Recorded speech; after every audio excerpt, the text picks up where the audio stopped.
Many people on the south shore of Long Island lost their homes to the devastating effects of Hurricane Sandy. Those fortunate enough to still have a home are just trying to salvage what they have left. This is Massapequa, New York, actually Nassau Shores. We're down approximately 5 houses from the open bay, the Great South Bay.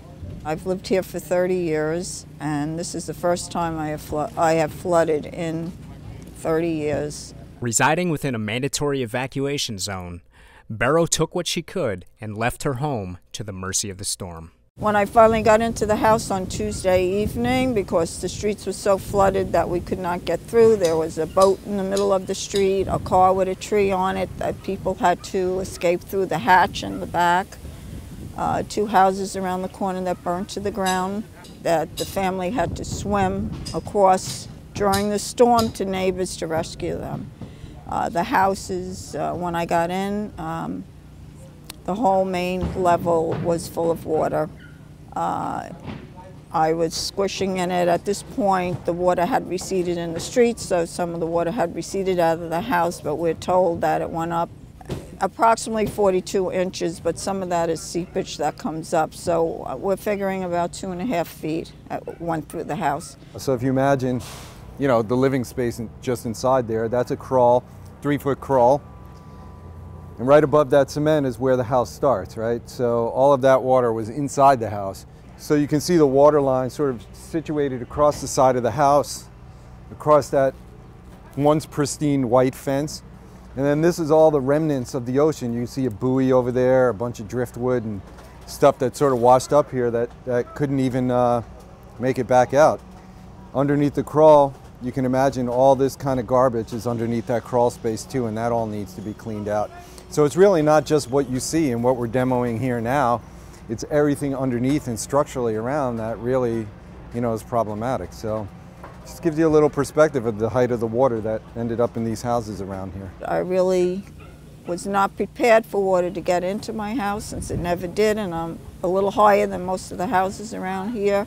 It's very devastating. My entire first floor of my house is gone. They are now in the process of taking out half the walls all the way around to prevent mold from coming in.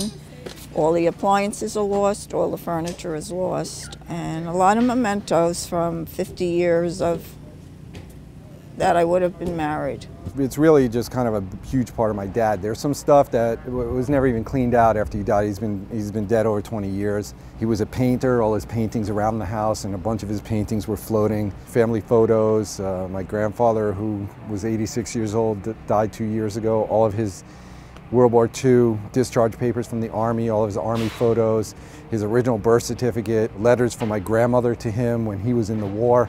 All that stuff just completely saturated and wet, and we've tried to save as much as we can. And this is typical stuff that we're finding everywhere, kind of within shelves and in cabinets and things that haven't been opened in literally decades.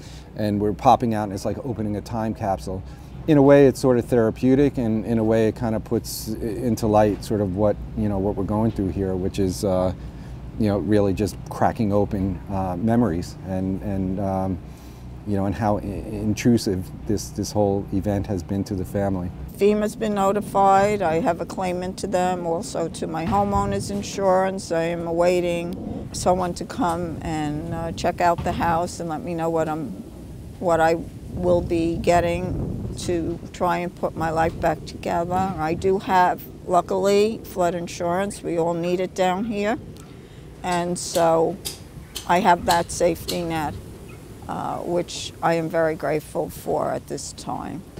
While the response from FEMA and the Red Cross have been great, Barrow is relying mostly on the generosity and support of family, friends, and the community. I'm lucky that I have 2 sons that live in the area. One is without electricity, but I am staying with my one son and his wife and infant child. Everyone's helping one another. We're all, if we have extra food, we're giving it out.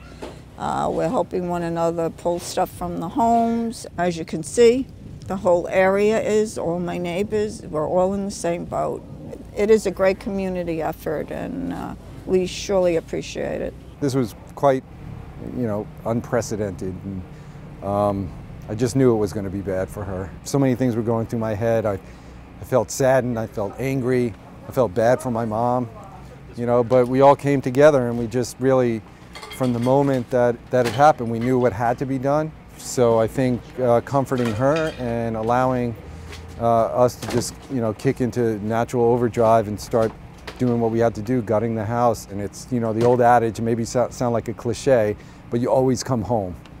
And right now, coming home means, you know, gutting everything that we know and are familiar with and used to, and trying to do it so that there's a new future for my mom, and there's a new, you know, a better place for all of us to come into the future and celebrate all those moments and continue on until she's ready to move out of this place. I really was thinking about, you know, moving, and that probably is one of my top priorities. I have to really think about and assess and see where I'm going to go from here.